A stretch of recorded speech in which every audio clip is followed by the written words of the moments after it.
Hi, my name is Lexi, and I'm an independent escort. And I am now focusing on my new business called Soft Chaos. And it's mostly movement with yoga and emotional regulation with coaching. So I'll tell you guys how I kind of got started.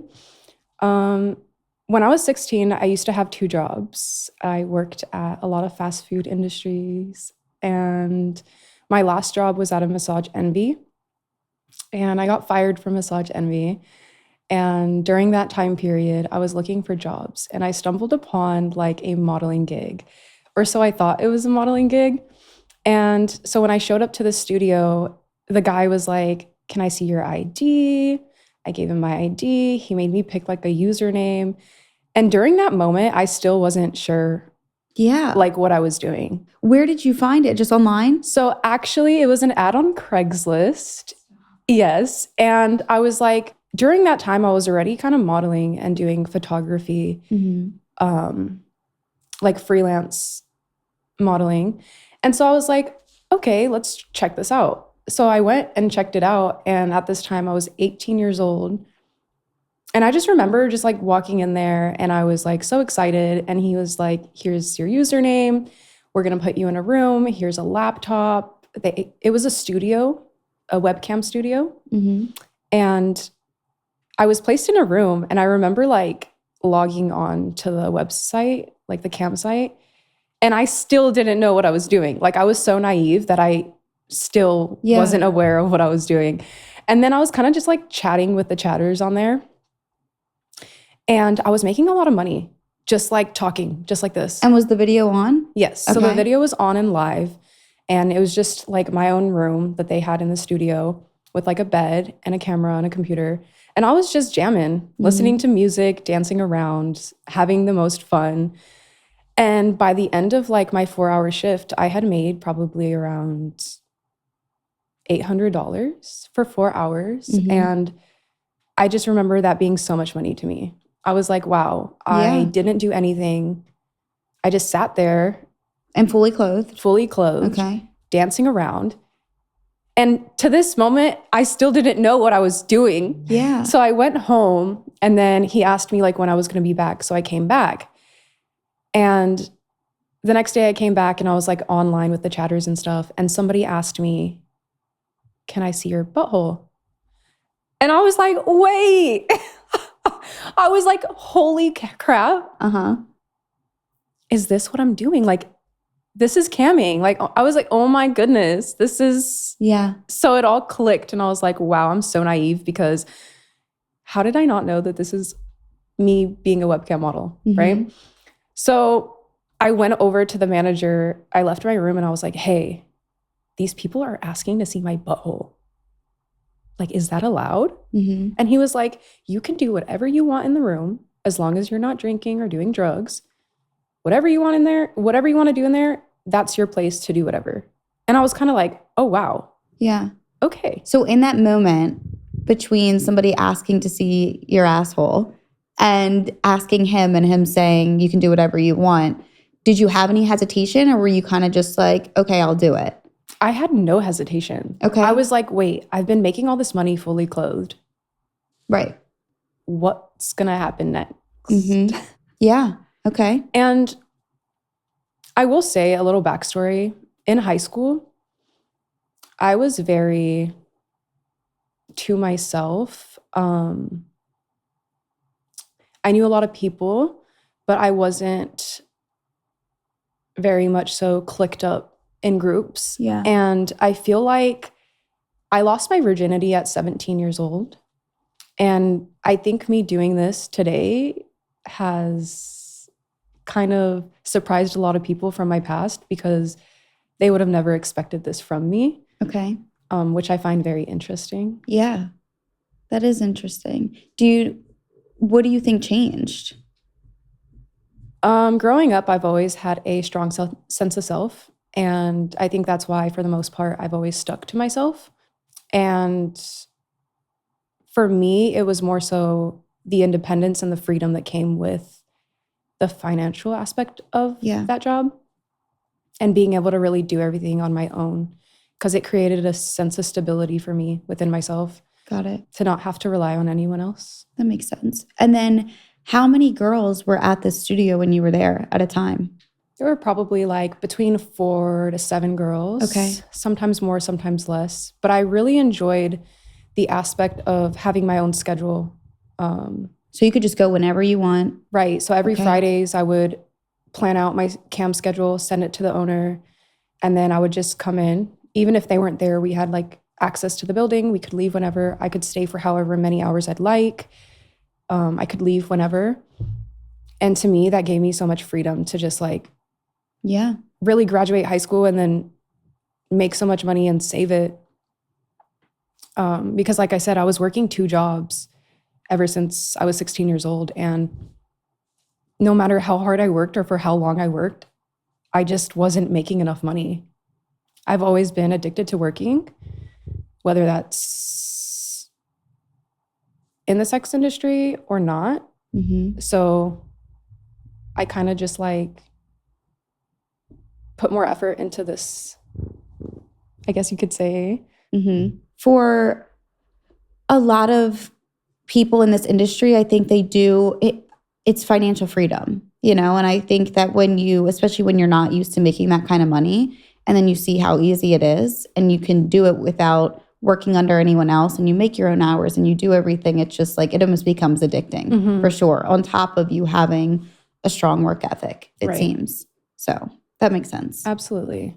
So what happened after you talked to the guy and you said, they want to see my asshole, and he was like, you can do whatever you want? So I just went in there and I just ended up doing the whole thing. And I was working there for a while, probably around a year. Mm-hmm. I remember just being able to buy what I want and do what I want, and people who were starting to question me.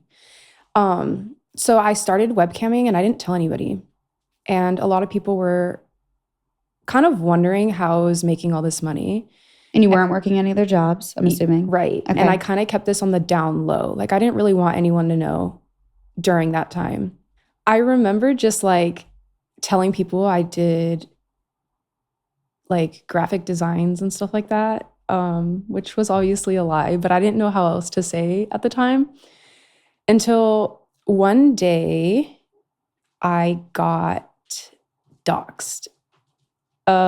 So as a webcam model, I became super successful. And during that time, somebody from my personal life, to this day, I don't know who it is, decided to get onto my personal Instagram account. And I had an Instagram picture. And the caption was, "On my worst behavior." I'll never forget this. Like, this is so funny to me. And somebody had made an account with my government name, and they decided to pick a photo of me from my webcam site as their profile picture. And then they commented under my photo that was captioned, "On my worst behavior," and said, "Yeah, you are." And I was like, somebody knows. Somebody knows. Somebody knows. Somebody, whoever this is, they know me. Like, you know? And not only that, like they're really trying to expose the situation at hand. And so during this time, I was living alone and I wasn't living with my parents. Were you nervous at all about your parents finding out? I want to say just a little bit. And why it was so uncomfortable is because obviously if I wanted to share this with the world, I would share it myself. Yeah. And I love talking about my own issues and my own ignorance. I'm willing to see my own ignorance in a lot of situations, and I'm not perfect. And it was more so just like, okay, what are we going to do moving forward? How am I going to like move through this without it causing me internal chaos? Yeah. And for me, the very next day, I just decided to go public with it. Okay. Going public with it for me was me taking back my power. And I got the chills. Once I went public with it, I told my parents, they were the first to hear it from me.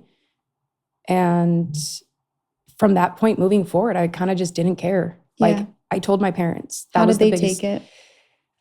My parents, of course, my dad commends me for my hard work and my work ethic because he's like, at this age, I never had what you had. And it's all because of my career. But at the same time, my parents aren't over the moon jumping for joy either. But they're really proud of me for doing what I want to do and standing 10 toes down with what I do. And they really support me and they love me unconditionally. And that really matters to me because without them giving me that unconditional love and support, that's how I feel like a lot of women in my industry kind of end up making bad choices. Yeah. It's really important to have a strong support system. And I'm really fortunate to have my support system be my parents. Okay, real life moment here. I will be online shopping, finding everything that I love, super excited to check out. And then when I get to the checkout, I'm like, shoot, what's my password again? Where's my wallet? It turns into this whole thing. And then you see that little purple shop pay button, and that has been a complete lifesaver. There is no logging in, no typing everything out. It saves all of your info and it makes online shopping and checkout way less chaotic. Everything is just simple and right at my fingertips. And that's powered by Shopify, which is behind millions of businesses and about 10% of all e-commerce in the US. So whether you're just simply shopping or thinking about maybe starting your own brand, it is already doing most, if not all, of the heavy lifting. And if creating your own brand is something that you would be interested in, Shopify makes that process really simple, really straightforward. You can build your own online website completely to your likes and wants. It could be beautiful, completely your own and unique to you. They have ready-to-use templates, different AI tools that can help with your content, product descriptions, and they can even help improve some of your photos. And the best part, everything is in one place. So the marketing, the payments, the inventories, so that you're not juggling everything on a bunch of different sites. See less carts go abandoned and more sales go cha-ching with Shopify and their Shop Pay button. Sign up for your $1 per month trial today at shopify.com/insane. Go to shopify.com/insane. That is shopify.com/insane. So you've been doing this since you were 18, and it started with the webcamming, and you did that for how many years? So I did webcamming for 2018, 2019, and then 2020 came around. Then it was COVID. Right. And I remember during 2020, everyone was talking about OnlyFans. And I was kind of just like, haha, like I've been doing OnlyFans for a while now. And now I'm starting to get tired of doing OnlyFans. Right. So I was like thinking about it. I'm like, okay, now everyone and their moms want to do OnlyFans. And I've been doing this. I'm like, what else can I do? Because I want to kind of do something different now. So I ended up auditioning at a strip club. And before I auditioned, I drove myself to the strip club 3 times. The first time, the second time, and the third time. I drove 30 minutes and I sat in the parking lot. And you couldn't go in? I couldn't go in. Were you just nervous? Yeah. Right, because I don't think people realize the difference of, this whole time you were behind a screen. Right. So it's like all in your control, your comfort, and now you're about to go into a real world situation. Right. And it's like the webcamming, right? Like I can turn it off, shut it down. Yeah. You know what I mean? And then again, in high school, like I was really quiet. I'm an introvert. I'm an ambivert. So I'm an introvert, extrovert. But I'm pretty quiet for the most part. And I'm very reserved. And I like to watch and just stay in my little bubble. I love talking to people. I'm a people pleaser because if I wasn't a people pleaser, I wouldn't be successful in this industry. However, I do have really strong boundaries. And so going back to the time where I was just sitting in the car, I was scared. I was just like, wow, like, do I know how to talk to men? Yeah. Like in person, do I really know how to do this? I'm like, how hard can this be?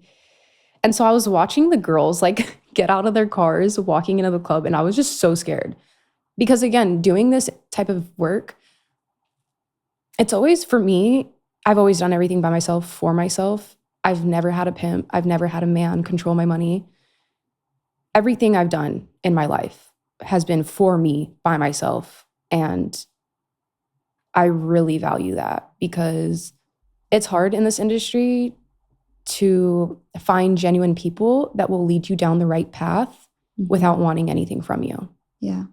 So I had to kind of take that into consideration and go in there with the sense of like, okay, I don't know what I'm doing and I don't know how this works, but I know I'm not going to be able to ask anybody for help.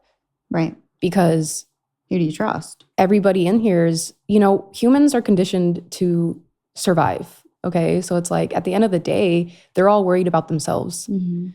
And I walked in there the fourth time and I auditioned and it was so scary. Because again, I also had like stage fright. It's weird because I had stage fright, but I also loved performing. I love performing today. I love being on stage. I love having so much personality and attitude. But it took a while for me to kind of get that part of me out. You have to gain the confidence in anything you do. Even if you're good at it, it takes, I feel like, a little bit of time to really get into it and be like, okay, I got this. A couple questions. First, when you were doing the webcam modeling stuff, how far did that go? Like, did it get to a point of you were like masturbating on camera? Was it always just you? Did you ever have people on the webcam with you? Yeah, it was me. I'd do anything on camera. Okay. Just for the most part, it was just me. I've had a couple like partners join me on some of those. But yeah, I'd be doing the most. I get a lot of requests. So I started off as a dominatrix and I got a lot of like odd requests to do pegging and small penis humiliation and like cuck play and public humiliation and sissification and cross-dressing and all those fun, good stuff. Yeah. And I genuinely enjoy the sissies the most because they're so fun. And I started off as a dominatrix from a really young age. And a lot of guys were like, oh my gosh, how are you so good at this? And I was like, I'm just a born natural. Right. Yeah. That's hilarious. Okay, so you did that. And then when you went in to do this audition, walk us through that. What was that like? So during the audition, it was just kind of like, I walked in and they put me in this dressing room. And this dressing room was really small. And I just remember seeing like all the naked girls and I was like, oh my God, I'm here. Yeah. Like I was like, I can't believe I'm doing this right now. Now, was this a full nude strip club? No, just topless. Okay. So I like got changed and then auditioned. And then honestly, I was so overwhelmed the first day just from the audition that I definitely auditioned and then went home. And then I came back the next day and was like, okay, now's my time to shine. Mm-hmm. And I went in, clocked in, got dressed, got on stage and made so much money and had so much fun. And another thing is that during 2020, it was COVID time. So a lot of my friends that were already dancing were like, Lexi, this is such the wrong time for you to start dancing because the clubs are, you're dancing 6 feet apart. You got to wear a mask. And I was like, challenge accepted. Yeah. That's how I am with anything. I'm like, challenge accepted. So I was dancing with the mask on, like far, like, so far away from these men. And they were still paying me so much money. Yeah. I probably made way more money during the pandemic. Wow. Yeah. And it's amazing. I'm assuming you couldn't do lap dances, right? Right. Okay. So that's also why I was like, wait a minute, I'm dancing during the pandemic and I'm making so much money and I haven't even really done any dances yet. Right. So I was like, wow. And meanwhile, all the girls in the club were kind of like, I'm not making any money. I'm not making any money. And I just want to say to all my ladies that are in this industry, I just feel like there's always a way. I can walk into an empty club and there be like 3-4 guys and I will hustle them for their money. Like there's a way to do things. And for me, when I enter the strip club, I put my phone away. I'm never sitting in the back in the locker room. I'm always moving around. I always introduce myself to people. Hi, how are you? How's your night going? What are you drinking? Oh, can I get you another drink? You know what I mean? I'm going to go say Very hi to personable. my other, right. I'm going to go say hi to my other friends. I'll be back around. Keyword, you're introducing yourself and then you're going to be back around. You know what I mean? It gives you an opportunity to say hi, come back around, get to know them a little bit. They're going to be watching you on stage. They're going to be watching you with other people. And 9 times out of 10, they're going to want to get a dance from you. And so I just find that it's important to really work in the club. If you're going to go into this industry, really have a mindset of a strong mindset and really have strong goals that you're going to follow. You know what I mean? Now, have you ever, 2 questions. 1, have you ever been in a situation in the strip club that made you really uncomfortable? No. Okay. And then second was, have you ever met a guy at the strip club that you were like, I like you? Yes. Okay. So I want to say that I am so highly protected and blessed by the universe. And I also have very strong intuition. Mm-hmm. And I've never had a bad experience. Good. In the strip club industry and in my escorting industry. And I feel like the reason for that is because I really move with genuine intentions.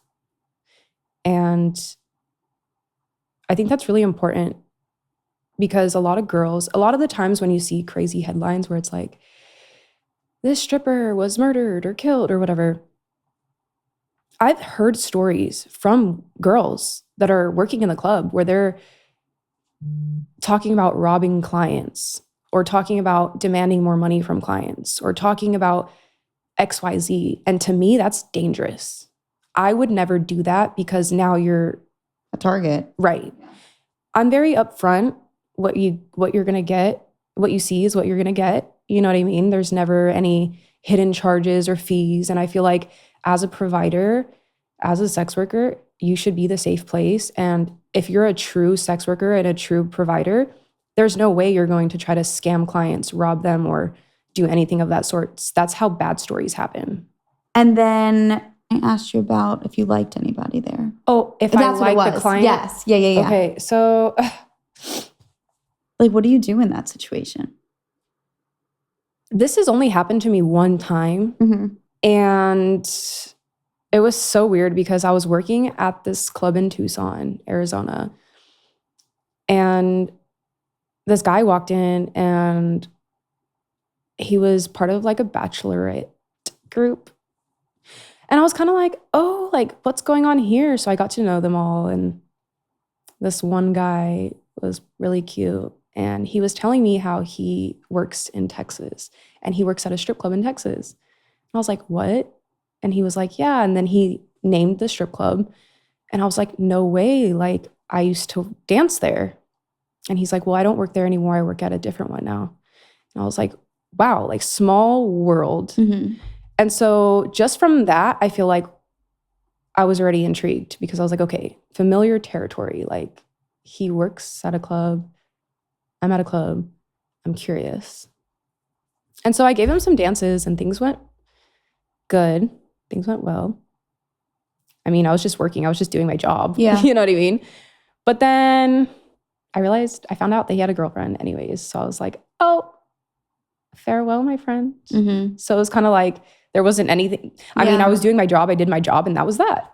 And what are your thoughts around that? Men that have girlfriends or wives and they're coming to the strip clubs for dances from you guys and attention from you guys? Personally, unfortunately, men will always be men. And I just feel like I don't really have much of an opinion about it because I'm like, I just work here. Yeah. They're going to come regardless. Have you been in a relationship since being in this industry? Yes, I have. And how did your boyfriend feel about it? Or boyfriend, girlfriend? Partner, doesn't matter. At first it was fine and then it was like not so fine. Mm-hmm. And for me, I'll never trade my stability for something temporary. Makes sense. Yeah. Do you think, like, if you were in a relationship, would you care if your partner was getting lap dances or going to strip clubs? As a sex worker? Mm-hmm. Like, would I care if my partner was doing that knowing that I'm a dancer? Just in general. Okay, so here's something that I've actually been recently dealing with. So sometimes I'll talk to people or whoever I'm talking to, and I'll kind of just like feel like how they feel about my job and stuff like that. And sometimes they're like, oh, I wouldn't want my girlfriend doing that. Mm-hmm.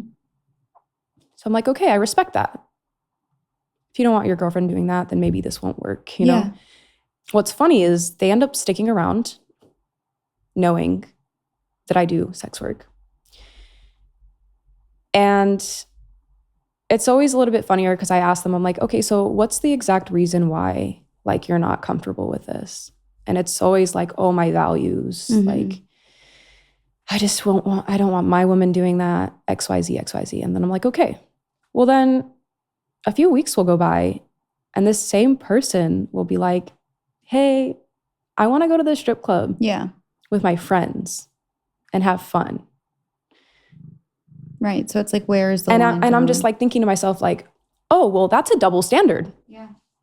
That's a double standard because you don't want me doing this work.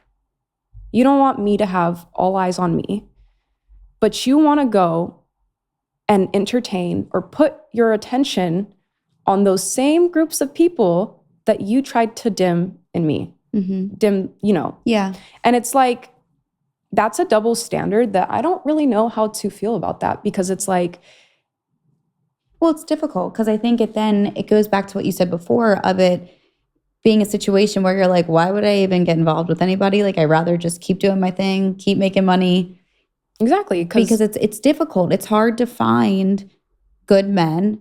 And then when you do, it's like, I'm sure, like, obviously a good man isn't going to want you to be a sex worker. And then maybe he does, maybe he doesn't do his own thing. But either way, it's like you're giving up your sense of freedom without knowing what the outcome is going to be. Right. For something temporary. Yeah. And I've been so self-sufficient my entire life since the age of 18 that it's like, if you want to be in my life, accept it as is. And right. Because it's like, I, at this point, have done so much for me that the only way I want you around me is if you can bring me a peace of mind. Yeah. I already get love from the streets, so be my peace. You know what I mean? And yeah, because I find that so interesting and I don't even know how to. It's hard. It's a interesting topic. Right. And subject for sure. I think people are very quick to judge it and have opinions, but then when you really get down to the nitty gritty of it, it's like most people aren't saints, you know? They're going to make decisions or fall into situations, I feel like, that it's going to completely contradict their values or things that they say and everything in between. So it's interesting for sure. And it makes me feel bad about myself because it's like, you're over here telling me that you don't want to be involved with someone like me, but then you're going to go and you want to go seek that type of entertainment elsewhere. Mm-hmm. You know what I mean? It's kind of just like, right. I would be okay with my partner wanting to go to the club if they didn't make it an issue about me. You know what I mean? Yep. But now that you're making it an issue about me and you're still wanting to go you're trying to like double dip and have your cake and eat it too. And I'm just like not really for that. No, you know? I agree. Because then I also feel like you're kind of like laughing in my face. Like I feel like it's insulting. Mm-hmm. It's insulting to be like, I don't want a female in my life like this, but I'm going to go admire the arts and crafts that women like you provide. Right. Like you want to be in that type of culture. You want to enjoy the beauty of my job, but you don't want me doing it. Well, I think too, for men, I mean, they have big egos. They need that validated a lot of times. And I think too, they like attention and it makes them feel good to feel like these women are just all over them. And it's funny to me because I don't think many of them realize, like, at the end of the day, it's your job to do that. So it's just like which is interesting too, because they'll make those comments and somehow being in those environments fuels their ego. Yet you guys are just making a dime. Right. You know what I mean? Like, so it's very interesting to me how many opinions people have around sex work and in the industry. And even with porn, it's like people bash it, but everyone watches it. Right. And escorting is the longest profession in history. Mm-hmm. So it's like, it's been around for a long time. Yeah. And it's probably never going to go away. Right. And what I would suggest for men to do is don't indulge in it. Mm-hmm. That's the only way it's going to stop because these same men that are out here talking about OnlyFans this and OnlyFans that, they're the same men that are giving us the opportunity Absolutely to gain from this. Yeah. And us as women should profit off of this because it's like they're giving us the ability to do so. They're not standing on what they believe in. They're saying one thing, but then they're going behind the screen and they're little porn addicts or whatever else. You know what I mean? It's like, be true to yourself. I don't think most of these people know themselves. And I think that's why they dabble in a lot of different things. Absolutely. I feel like also the people that target my community, sex workers, I feel like those people also don't have a strong sense of self. Anybody that is going to sit online and judge me for my life or for my path or for my walk in this journey. Right. It's none of your business. It doesn't affect you. But it just tells me that you don't know yourself. Yeah. It really does because you're wasting your energy on another human. Right. I'm happy. I'm healthy. Yeah. My parents love me. I have a good family. Like I'm loved by my parents. Everything is so good, you know? So the people that are sitting online, like trying to bash me or like try to do XYZ, it's like I truly, genuinely just want to give you guys a big hug. Yeah. Right. You know? Yeah. It's not affecting your paycheck. Right. Like it's not affecting me at all in the slightest. And it actually makes me pity them because I'm like, oh, I hope one day that you're able to find peace in your life so that you aren't so bitter towards random people on the internet. Because again, we're on the internet. We don't really all know each other. Yeah. And a lot of people cultivate this parasocial relationships with multiple people online. And I just think that that could be so dangerous as well. Okay, if you've ever tried losing weight, you know how frustrating and difficult it can be to stick to something that actually works, let alone to find something that actually works. There are so many different diets, advice from experts, literally everything under the sun that you can imagine when it comes to losing weight. And the frustrating part is some work, some don't. And like I said, sticking with it and keeping the results is the hardest part. And that is why I love what Hers is doing with Weight Loss by Hers. Hers is not this one size fit all type thing whatsoever.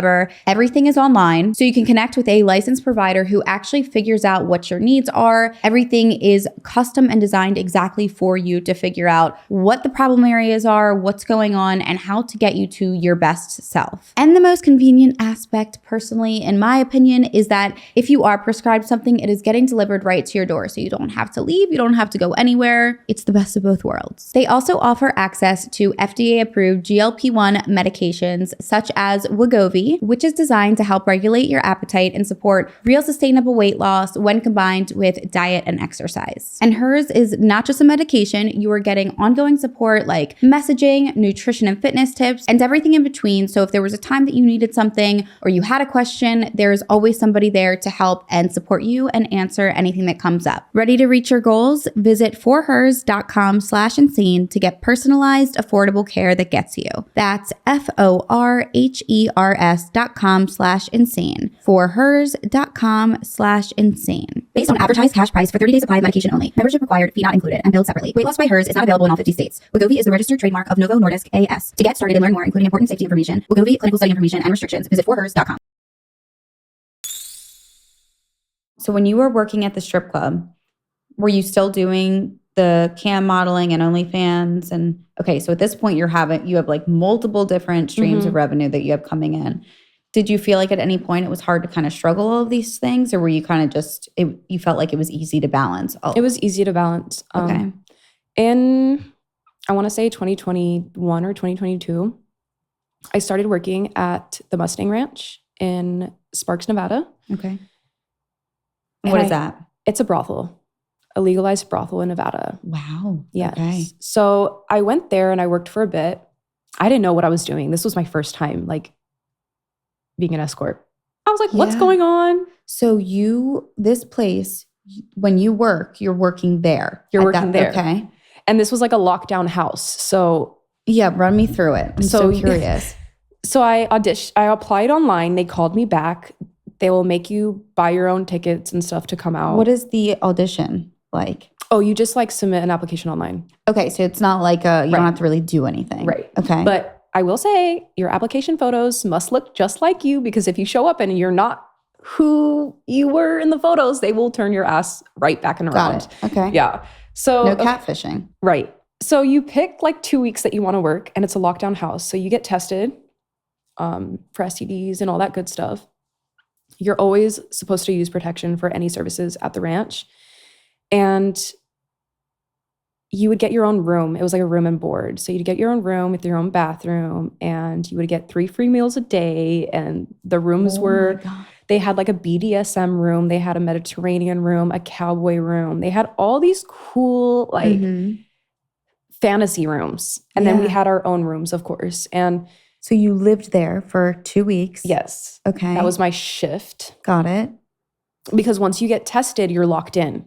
Ah, okay. So they want you to stay there. Right. Because you're tested, you're clean, even though we're using protection for all services, that's how it was there. Okay. And so I was just working there, and I was making money, but not going to lie, I had a sugar daddy during this time. So I kind of went to be a little journalist. Like I was like, what is this? I'm so curious. Yeah. Like I don't need to be here, but also, what is a legal brothel? I was so intrigued. So I was like, okay, I'm coming to find out. Even though I was like I didn't know what I was doing. I was like, oh my God, what am I doing? Like it was just so fun trying to figure it out, because I was like, if I had to be there, because I'm single, I don't have kids. If I had to be there, I feel like obviously that would be a much different story. But I was like, I'm going to come find out. Right. And I ended up leaving there. When you were there, are you picking and choosing what you accept and don't accept, or do you just kind of, it's whatever comes in? So they would do lineups or walk-ins or whatever. And if a guy chooses you, you would go into the negotiation room and negotiate a price and whatever. And what he wants. And what he wants. Okay. And if it's a good price for what you want, and that's something that you want to do and you agree on it, then you can do it. For me, Lexi always gets what she wants. So I would deny a lot of people just because I am low volume today as well. If for me to have a good time with you, I kind of want what I want. Yeah. If you're going to try to lowball me, where's the incentive? Right. Yeah. It's not going to be a pleasurable experience for both you and me. Mm-hmm. So I kind of want what I want so that I can give you the best time too. So I'd walk people out, and the owners weren't too happy about that. And I do remember being like, ain't this my pussy? Mm-hmm. You know what I mean? Like, I'm confused, like, why the owner, because What percentage of a cut would they get? 50%. Wow. So when I tell you that I'm walking people out because, A, this doesn't serve me and my energy. Yeah. If you're coming into my room and you're going to, I don't know, offer me $1,000, I'm going to have to say no. Right. Were you ever asked to do something like crazy? Yeah. Give me an example. This is going to be scary. Sorry if I'm going to scare you guys. But like I said, I like when people like weird things because it's so fun. It's entertaining. I've seen a guy suck his own dick. I was like, hell yeah. How? And no, you don't have to have your ribs removed to do this, because he did not. Was his dick huge? I'm like, I shall do a little demonstration, shall we? He was like, and I was like, and I love watching that shit. Like, I absolutely love watching that. Like, obviously, it's not like turning me on. I'm not going to be like, right. But I'm intrigued. Like, I'm like there for the moment. And he just wanted you to watch? Yeah. Okay. Wow. Oh my God. I've had other guys book me and they just want to play dress up. So I have like a box in my room that has a bunch of skirts and dresses and like cute little panties and lingerie. And they want to wear it. Yeah. And so we'll do like fashion show nights. And the thing is too, it's like for them, they probably love this because you guys don't know each other and they're able to just do what they're into with no shame. And I love that. Like, I love being able to hold space for people that don't seem to be able to like fit in anywhere. Right, because it's not always sexual. Well, it's like a sexual fantasy in a different way. It's not like, so people like that, they aren't really there to have sex. They just want to feel loved and involved. And it's sad because I will say this, a lot of the married men that come see us genuinely just want connection. They want somebody to call them handsome. They want somebody to rub on them. They want somebody to hear them and see them and comfort them. So, and that gets lost a lot in and that gets lost a lot in relationships. And it's genuinely sad. Like, it makes me sad when a man is like, hey, I provide, and I'm like still getting put into the corner. And a lot of men out there are like that. A lot of women think they're the prize. A lot of women think that they're everything and all. But the truth is it's like, it has to be balanced and equal, you know? Both need to be providing. Right.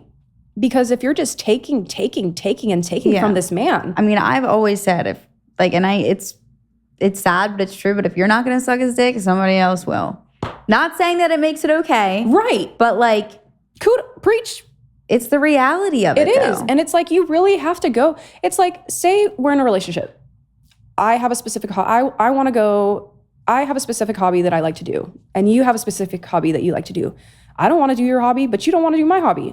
It's still important to find balance so that we can both enjoy each other and just give little pieces of each other to just, hey, I know that I don't really like this, but because I love you, I'm going to do this with you. It doesn't have to be all day, every day, 24/7. Yeah. But finding that little time with your partner to connect and being able to have open, honest, raw conversations is important. Because if you're not able to do that, they will do that somewhere else. Yeah.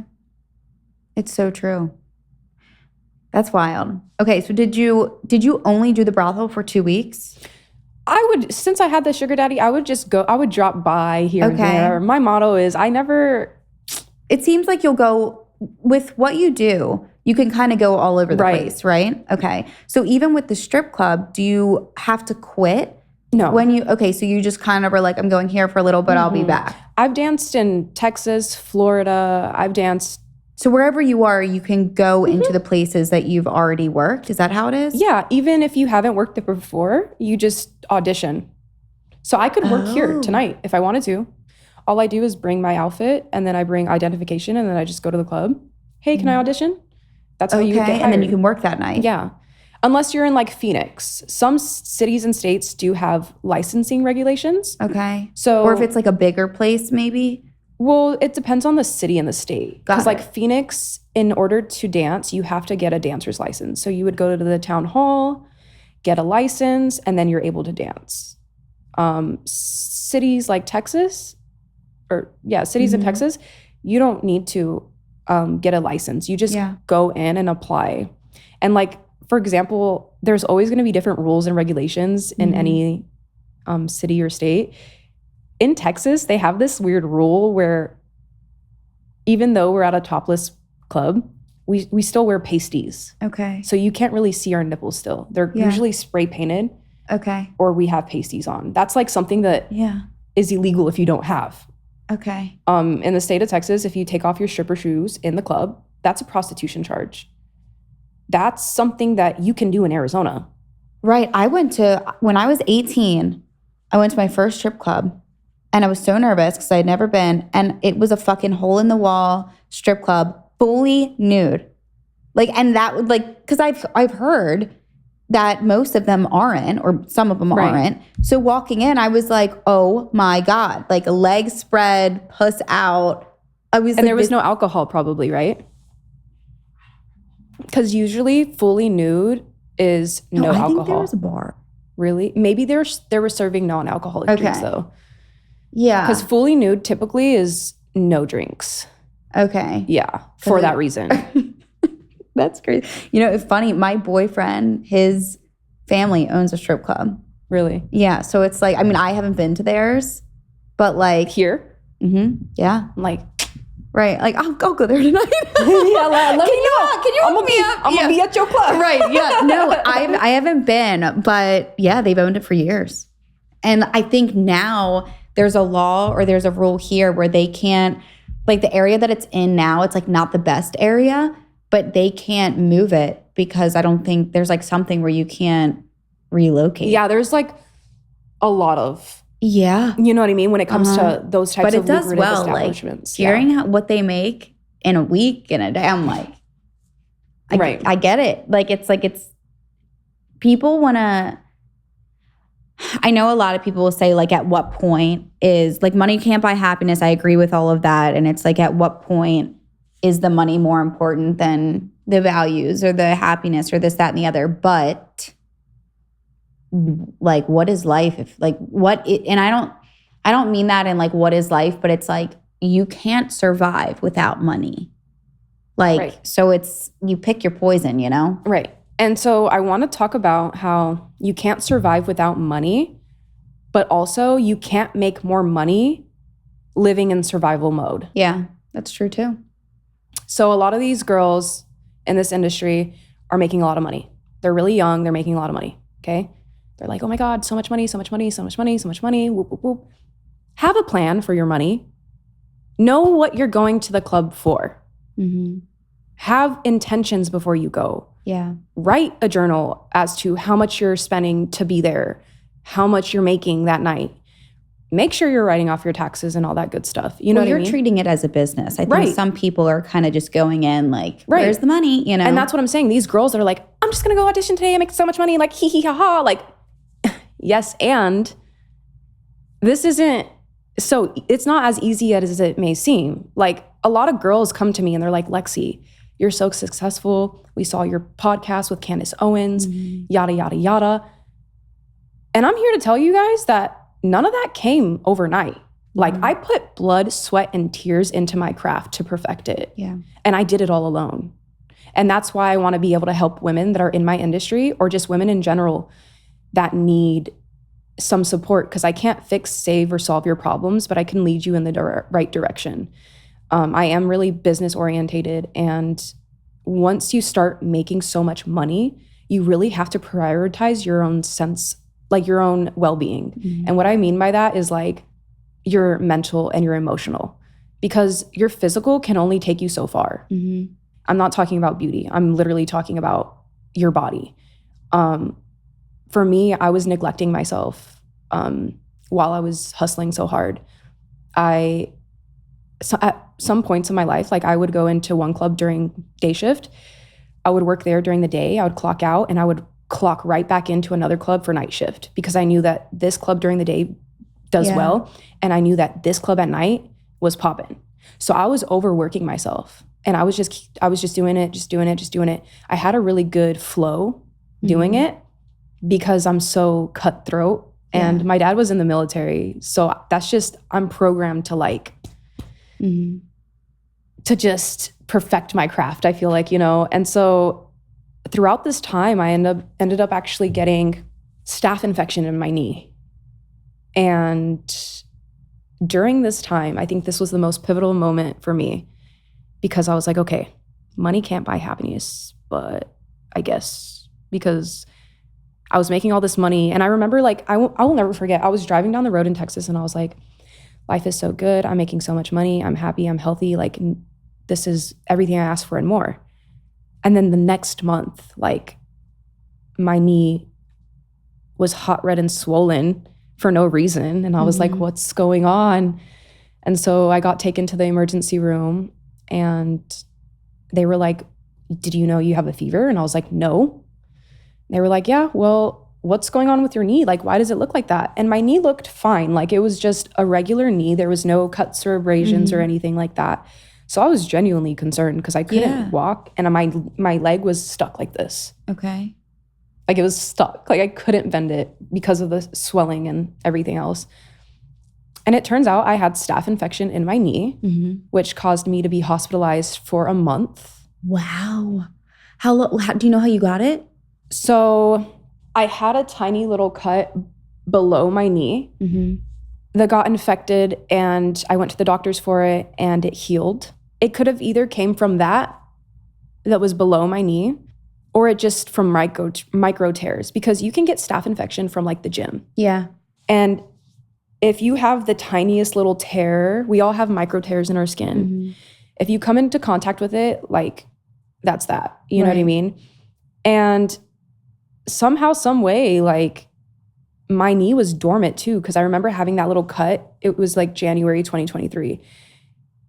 But I went into the hospital in May. So in May, I was like, my knee was fine. All these months, it looked fine. So I was like, what the heck? So I think that it was staph infection, either from the cut or it just somehow seeped into. I also had a lot of fluid built up. Okay. So I don't know if the staph infection like brewed from the fluid that was trapped in my knee. Yeah. But they ended up having to like take out the fluid, and I was hospitalized for a month and on antibiotics. And like, staph infection is serious. Like, you could die. And not to mention, I forgot the most important part of the story. They wanted to amputate my leg, my left leg. That's how bad the infection was. And at this moment, I was just thinking about how good life was. Like, I was like, oh my God, everything is so good. And then boom. Now they're talking about amputating my leg tomorrow. And I have no family with me. Like, I'm by myself in this hospital, and they're like, yeah, you're going to be going in for surgery tomorrow, and we're going to have to amputate and da-da-da. And I'm like, and during that time, I realized that I had a lot of friends, a lot of people that I could call and, you know, go to the club with and go here and do this and do X, Y, Z. But during my time where I was hospitalized, I lost all my friends. I really found who were my real friends and who weren't my real friends. I realized that a lot of people love being around me and my energy, but that's all. That's it. Yeah. As soon as something goes wrong, they're like, never mind. Right. Yeah. And so it's so important to find people in your life that pour into you, because when you're not feeling the best, like, that's the type of friends you need. And it was just so like life-changing, because I was such an unhappy camper for 30 days, like being stuck. And like my family came through and like a few of my friends did. But I had to ultimately like those 30 days where I was in the hospital, I really had to like, I was planning the rebrand. Like, I was like, I can't live like this no more. I can't befriend people like this no more. You will never see me at the clubs just like going out to drink with you guys all anymore. I really had to cut a lot of people off and go ghost from a lot of people, because I was realizing that like I was the one providing in these relationships and these friendships and everything else. And cool, you have all these friends that you can go party with and stuff like that, but how many friends are going to show up for you when you're in the hospital and need you? You know? And I think that's when I had my spiritual awakening and was like, wow, like there's so much more to life than like what I've been doing. Like, I've just been hustling every day, all day, going to the club all day. Like, I was like, that's all I was just eating, living, breathing, shitting, working. Like, that's it. My whole identity was revolved around my job. I learned the game and I made it mine. You know what I mean? And so when I was in the hospital, I was like, okay, we got to start finding hobbies. If you're a sex worker in the industry, I advise you to find hobbies, go to school, but hobbies is so big because a lot of us will coop ourselves up at home or in hotel rooms, and we won't leave for days, and we'll only leave for clients. And that's not healthy. That's not good. No balance. Right. Have balance. Be your own best friend. Do things that make you happy and learn more about yourself. When you're not busy, when you're not working, when you have slow days. For me, if I'm not making money and I'm like, damn, haven't made money in a week. This sucks. You know what I mean? Yeah. Instead of being like, this sucks, be like, no, the universe is literally giving you an opportunity to slow down. What can you do during this time while it's slow? Yeah. You know, find some hobbies, work out, paint, like find something that you're genuinely passionate about. Because for me, I thought it was so embarrassing when people were asking me, hey, Lexi, like, what do you like to do for fun? What do you do? And I was like, work, make money, hustle, duh. And I literally thought that was so cool. Like, I was like, I'm the coolest person on the planet. Like, all I do is work. And truth be told, that's not cool at all. Yeah. Like, we're not meant to be put on this planet to just work. Right. And so I found my hobbies, and I found that I'm very passionate about teaching people yoga. I'm really passionate about teaching people about emotional regulation and helping women find boundaries and just feel more comfortable within themselves. And yeah. So this year, last year, that was my mission, to really find myself and find what I enjoyed doing. Yeah. And kind of step away from that. I'm still in it, but stepping away from that to kind of find me. I am sure so many of you can relate to the feeling of just feeling like something is off. Whether it's no matter what you eat, your stomach just isn't settling, it doesn't feel right, you're exhausted midday. That is like the biggest thing that I struggle with. And something that I just started to realize is that so much of these off feelings actually tie back to your gut and your gut health, whether it's your digestion or your brain function or your focus or your overall energy levels. And that's why it is so important to really nourish and take care of your gut. And that is why I started taking Just Thrive probiotics. And it's not one of those probiotics or things that you take that just looks good on paper. It actually is meant to arrive in your gut 100% alive, which is the whole point, right? So instead of just hoping that something works, you're actually giving your body a real shot at better digestion, stronger immunity, and just feeling like you are back to your normal self again. And the best part, there is no risk. You can try it and see how you feel. Start your 90-day risk-free trial today at justthrivehealth.com/insane and save 20% on your first order. That's justthrivehealth.com, promo code insane. Be the best you with Just Thrive. So what year did you do it was a podcast with Candace Owens? Yeah, right? I believe it was like 2 years ago at this point, huh? And from what I remember, she would do those podcasts with OnlyFans models or girls, and I guess like question them and whatever else. She got invited onto a panel where we just so happened to be there. Okay. And like I said again, like I just so happened to be at the right place at the right time. How did that make you feel? Like, because I know that she was, I think from what I've seen, it was more like shaming girls in your industry, right? Right. How did it make me feel? It made me feel really good. I have this like really weird thing where like when people are mean to me or try to be mean to me or leave me nasty messages or comments, I kind of get off to it. Okay. It's like really thrilling for me, and it just like motivates me even more. Like that's my best motivator. So I was like, hell yeah. Yeah. Like, did you go back and forth with her at all? Yeah. Okay. And I just like, again, like you can hate me, but what I'm saying is like, for the most part, what comes out of my mouth is true. So whether you like to hear it or not, I'm still speaking the truth. Yeah.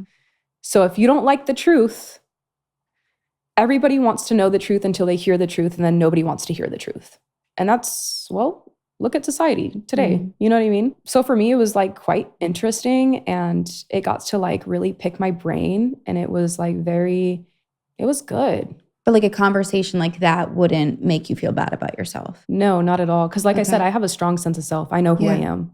Okay. Nobody else can tell me what I am or what I'm not. Yeah. Because I'm sure there's a lot of women and girls that would, just have that conversation with someone that's completely different than them and feel like shit about themselves. Right. Or question everything they're doing or, Exactly. And that's normal also. I feel like if you know yourself so well and you know what you stand for and you know your values and you know what you believe in, it shouldn't matter what anybody else has to say about you. I know myself. God knows who I am. So your perspective on me is a personal perspective.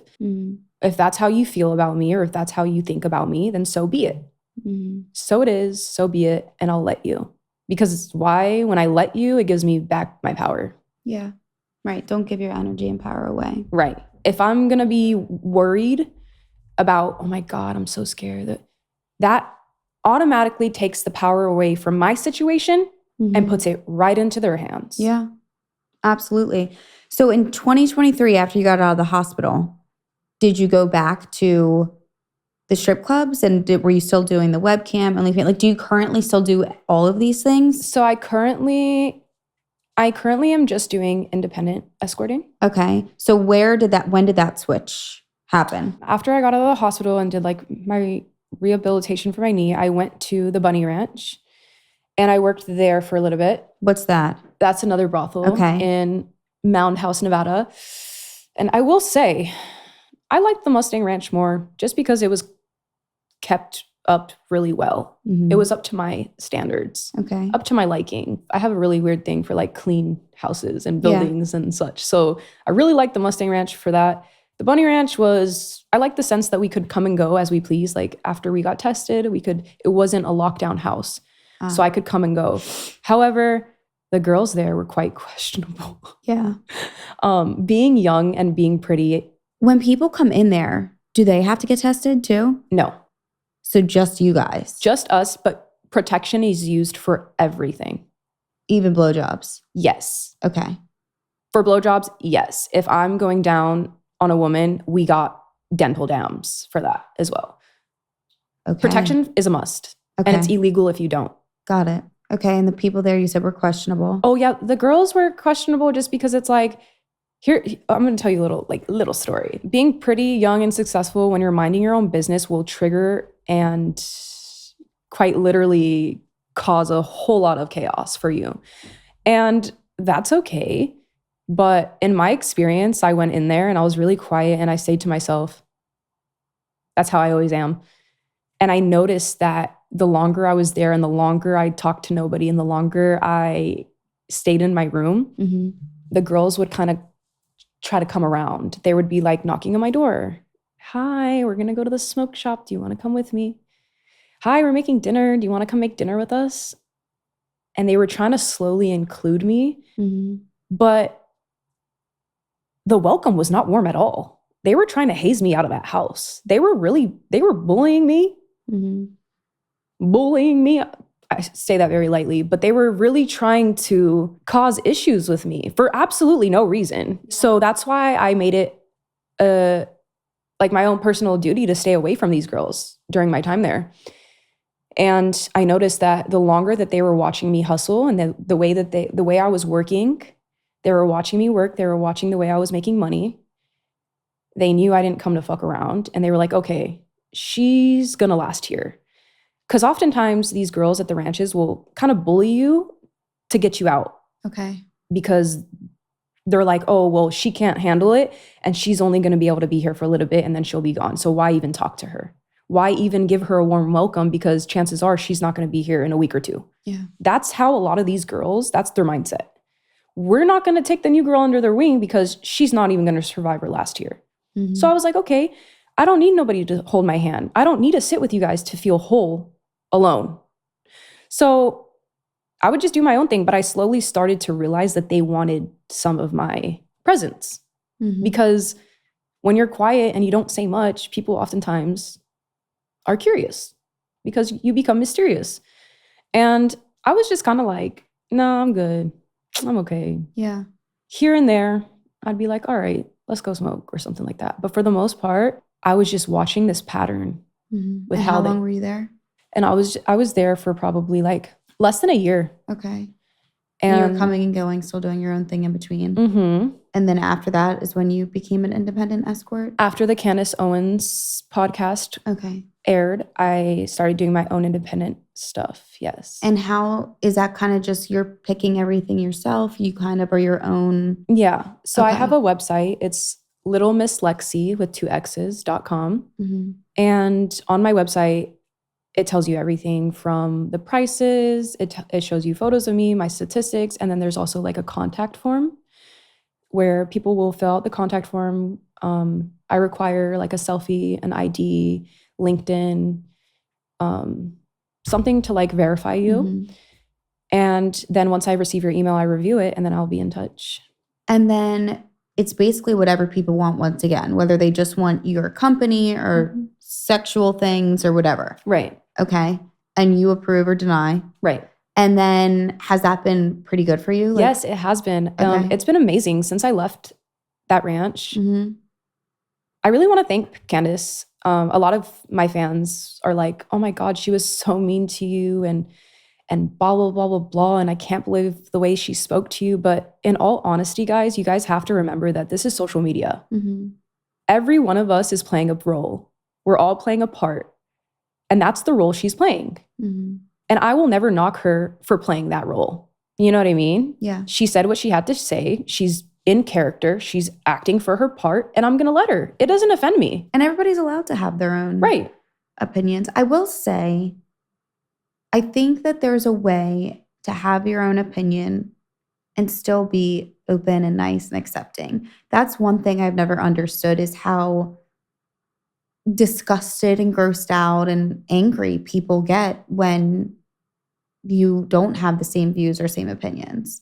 Right. Like it's just interesting to me. Like, why can't you disagree but still just be like, good for you? And that's the problem with this world. Mm-hmm. And if you take that and you shine that into multiple different parts of our life in our world today, that's exactly how it is. Mm-hmm. Us as a united should be united. We should all be here for each other, whether we disagree or not. Mm-hmm. I'm still not going to hurt you or say mean things to you or leave you for dead. You know what I'm saying? Right.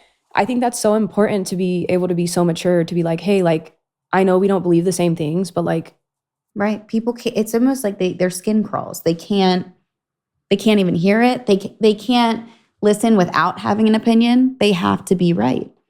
And it's a shame. Mm-hmm. Okay, so you're doing the escorting now. Do you still have OnlyFans? Do you do that anymore? Yeah, occasionally I'll do the OnlyFans. It just kind of scares me because a lot of my clients that want to see me in person will get on OnlyFans and they're like, I want to see you in XYZ state. And I'm like, you guys are going to get my account taken down. Okay. So. Oh, okay. So, right, because you can't do meetups. Right. So I'm like, me being on OnlyFans, I kind of just use that to post sexy photos of me. And what about the cam modeling? The cam modeling thing, I'm on Sex Panther right now. And that's the website I've been using. I don't do it as often as I used to, just because I do have a regular client base that I see in person. Got it. And are they all over? Or is it mainly just where you are located? It's all over, but I am based in Arizona and I'm a full-time student. So I prefer to have my clients come see me in Arizona. Got it. I'm willing to travel if it's worth it. Yeah. Right. And then when you're, so like, for example, when you are traveling, like you coming here, are you still finding work? Yes. Interesting. So how do you promote yourself with that? Or would you do something like a strip club thing where you'd... The way I promote it is on Twitter. Okay. Yeah. And I'll just be like, hey, I'm here. Wow. Interesting. And then also I have like, on my website, I have a tour request. So if you want to see me in a specific city, you can go on my website and type in your city. And so then on times like this, like I'll review the list and be like, who's in Baltimore right now that's already punched in? And then I'll reach out to them.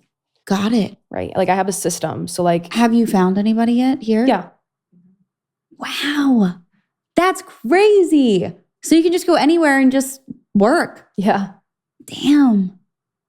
That's wild. Are you comfortable with saying the most that you've made in a month? You don't have to. I'm just asking. I'm going to keep this private for right now. Go ahead. Good for you. I mean, I don't care. I just like to, people always want to know. I had another question. Hold on. Let me think. Okay. Have you ever been in a situation, like a sexual situation that's been like really gross? Just like grossed you out completely? I'll tell you this time where I was working at the Mustang Ranch and we did dick checks there. So it was like, yeah, like literally everyone was like, we called them DCs. Okay. And everyone's like, what's a DC? And I'm like, it's a dick check. And basically you go in and like you take a look and you see all what's going on. Make sure it looks good, happy and healthy.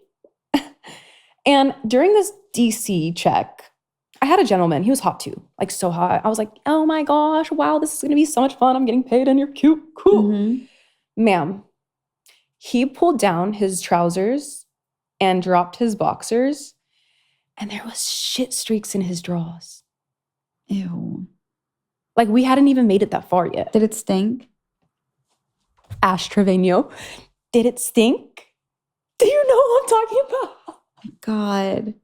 He said, did it stink? Yeah. It stink. It stink. So what did you do? Girl, I charged him double.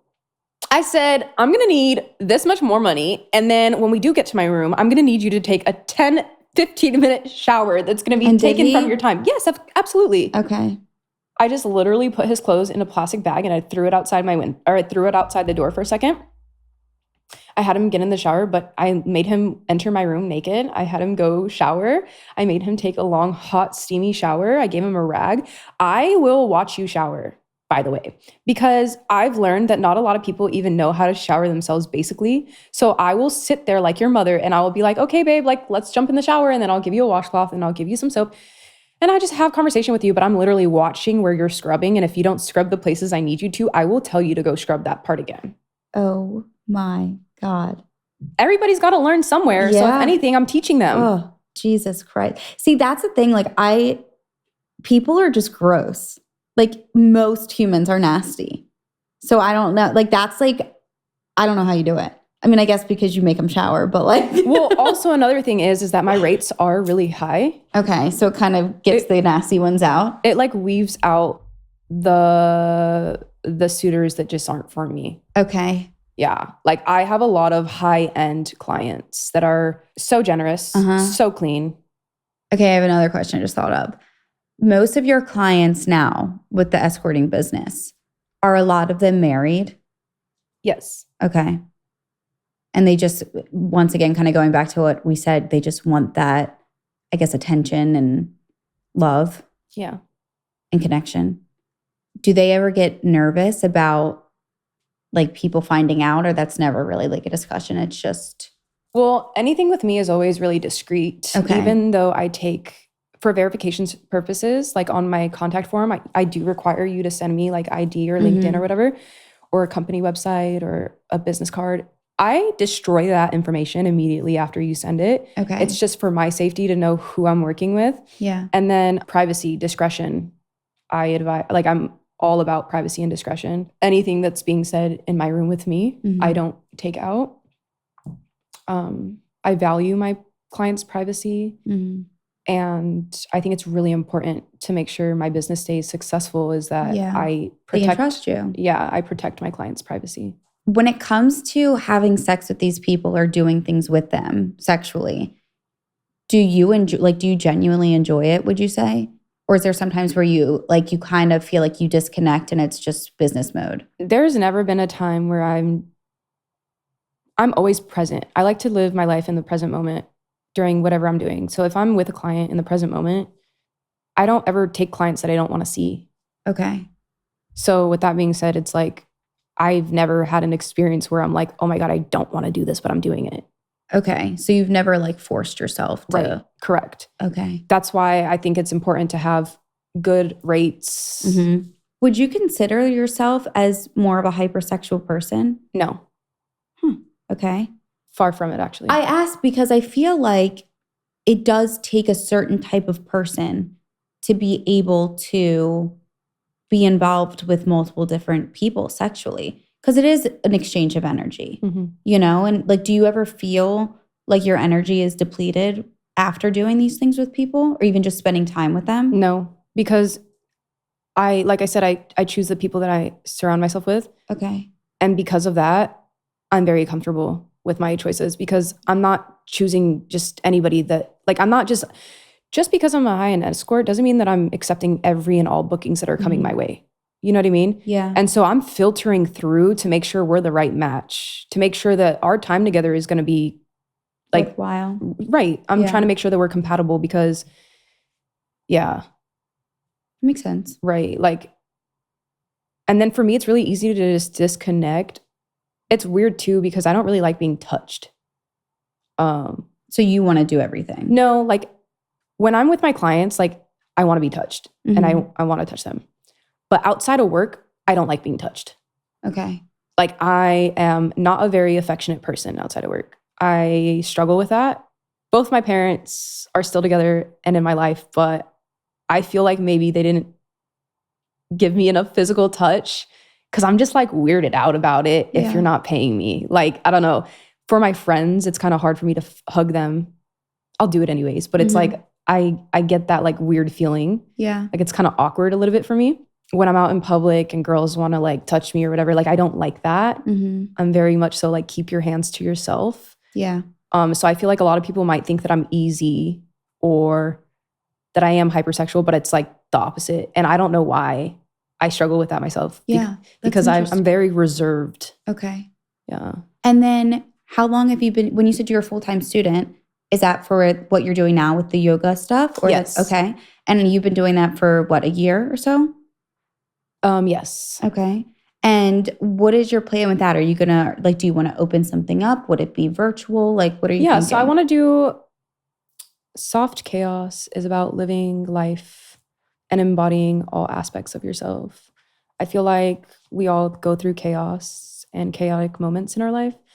And even though we're going through a lot of chaos, it's still so important to be soft and kind and gentle to yourself and just like move through life with like just gentleness and ease.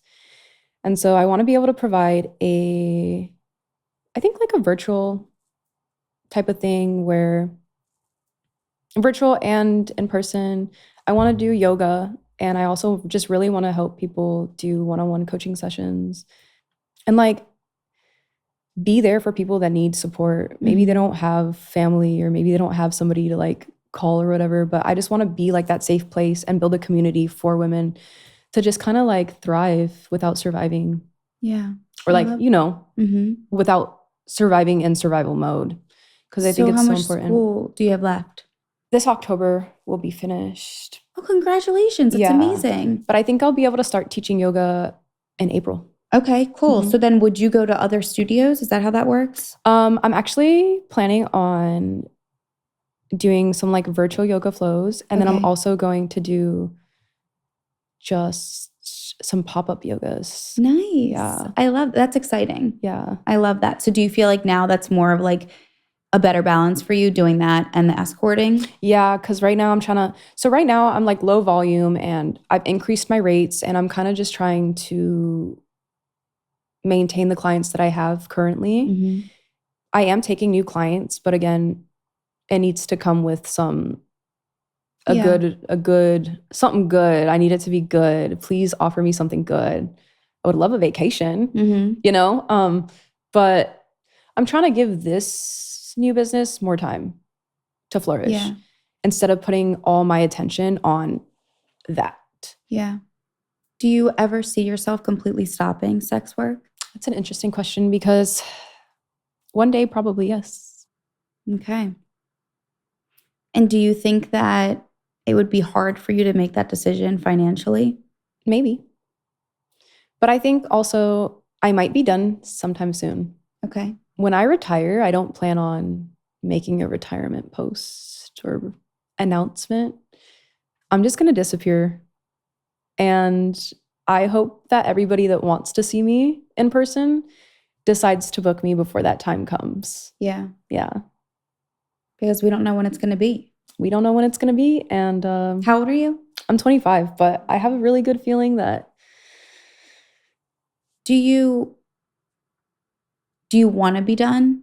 And I don't ask that. I want to say this too. Like, I don't ask that. I think a lot of people, when they ask that question, it's like there's like a hidden meaning. You know what I mean? Like, do you want to stop? And like, because I think there are some people that are built for this life. They can handle it. They're good at it.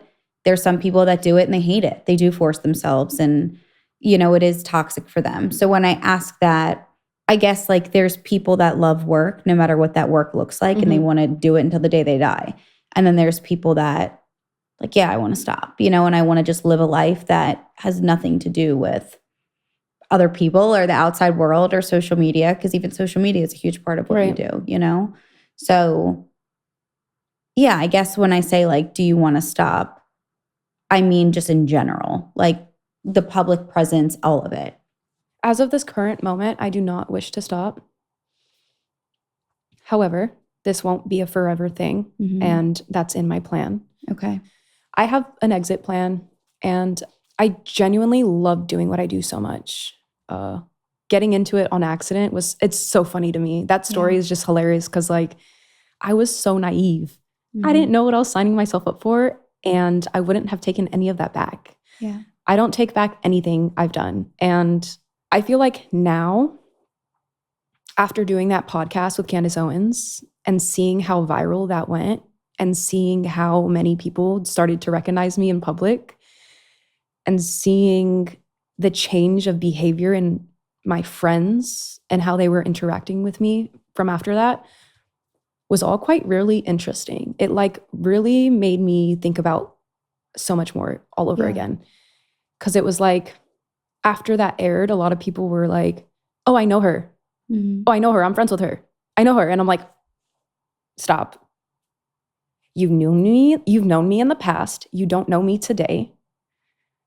Yeah. You haven't even supported me today. But you're so quick to show people, hey, this is no, right? And I think that, I don't know how to express this, like that entitlement that people have with me is a turnoff. Even from like my online fan base, because I do this for me and I'm doing this for me and I'm on my time. This is my life. You're just living in it. And so the more people pressure me to become available for them, the more I go back inward. Yeah. Because they're expecting and they're, you know what I mean? They're expecting me to be posting here. They're expecting me to be showing up here. I don't run like that. I'm human too. And if anything were to make me be like, I'm quitting today, would probably be like that aspect. I don't know how else to explain it. No, that makes sense. Do you want a family one day, do you think? I'd want some kids. But maybe not a man? I don't know. It's weird. I like know that I want to be a mom. Yeah. I also feel like you know too much about how people are in general. Yeah. And it's like, I am jaded.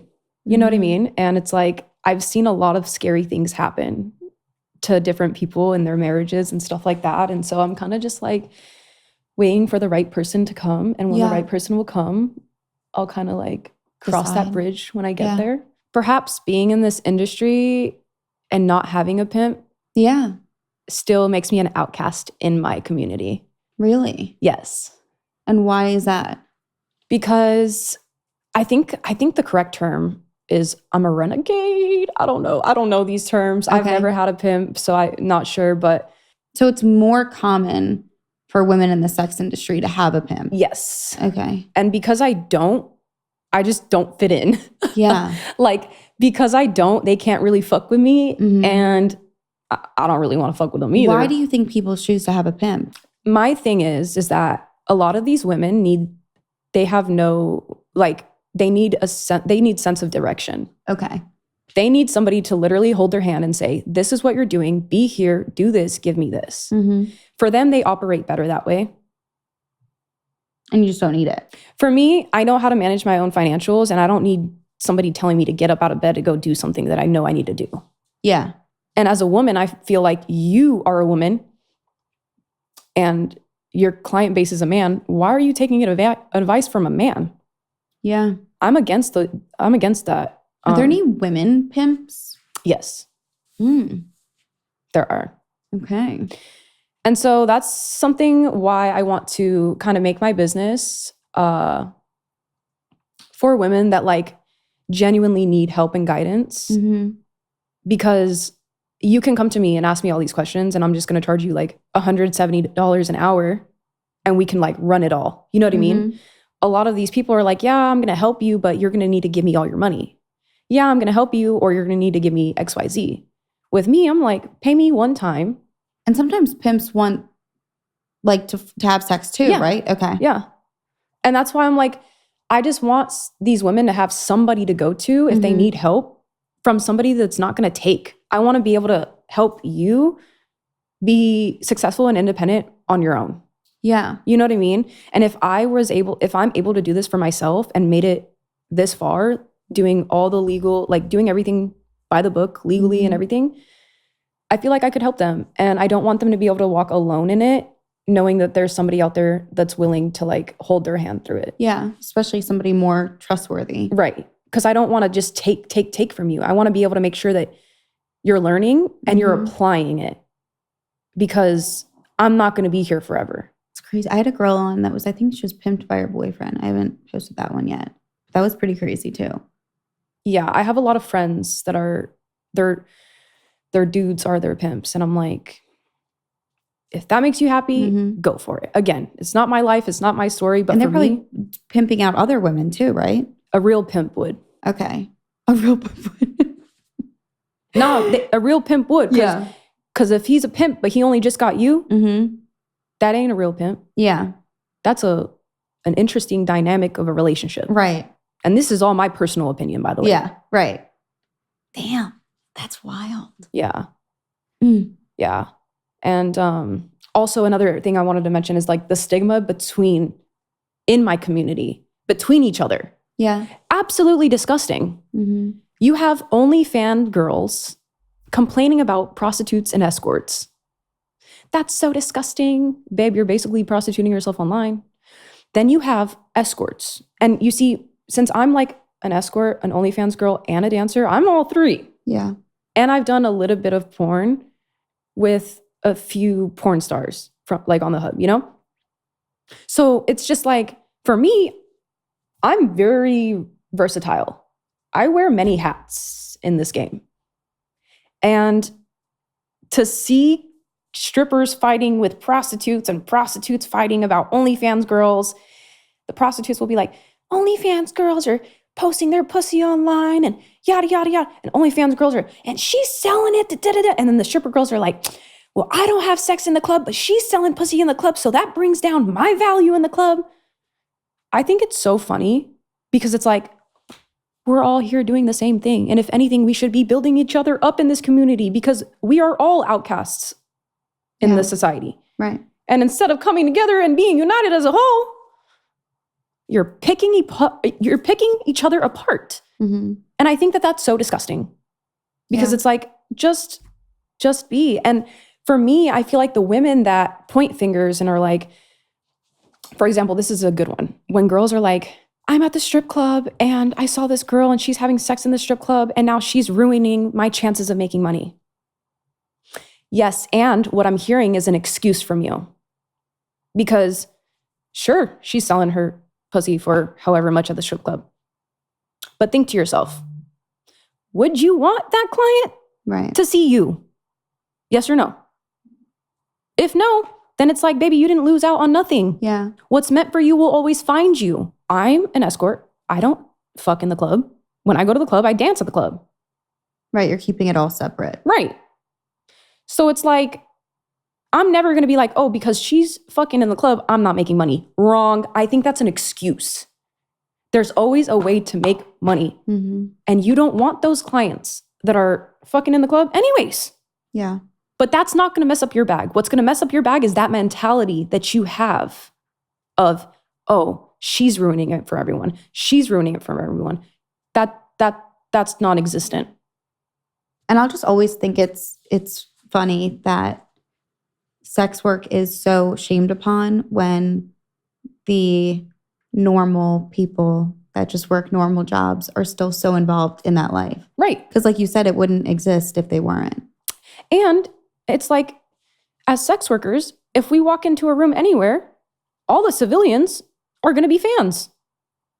They're always like so curious about our lifestyle and this and that and that and the other. So many questions. Like they're like, oh my God, you're a sex worker.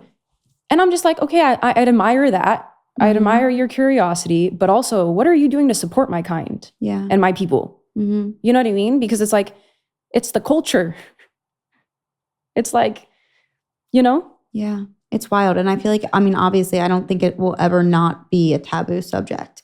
I think it's always something, because for some reason, sex and selling sex and everything in between, it makes people uncomfortable. Right. Even though everybody does it every day. But it makes people uncomfortable. And I think especially making money off of it, people are very, very quick to judge it. And I think it just goes back to what we said of you do you, I do me. Right. You know, and there should be no anger or hate or bitterness towards it. You can have difference of views and values and opinions and morals and whatever else you want to say. But that doesn't give you the right to frown upon anyone. And I feel like right now with everything going on in the world, I feel like it's so important to really realize that, because it's like you can have your opinion and it can be different from mine. but the way you voice it and the tone that you use carries your message. And also, I think the fact that you are still a human with feelings. And I think a lot of people forget that when it comes to this industry. People look down upon you guys. They'll think you're dumb. They'll think that you don't have any value. You don't like provide anything. You don't have a brain, whatever else. But I like that you also talked about your own values, things that you want to do, the fact that you do have goals. Because I think a lot of people wouldn't think that. And with anything, there's people that wouldn't, Mm-hmm. But I think it goes to show that you are still somebody that you have plans, you have strategies, you have ways of doing things and saving your money and other things that you want to, blossom into. Right. Because not all sex workers are statistics. Mhm. There's a lot of girls in this industry that have really good head on their shoulders.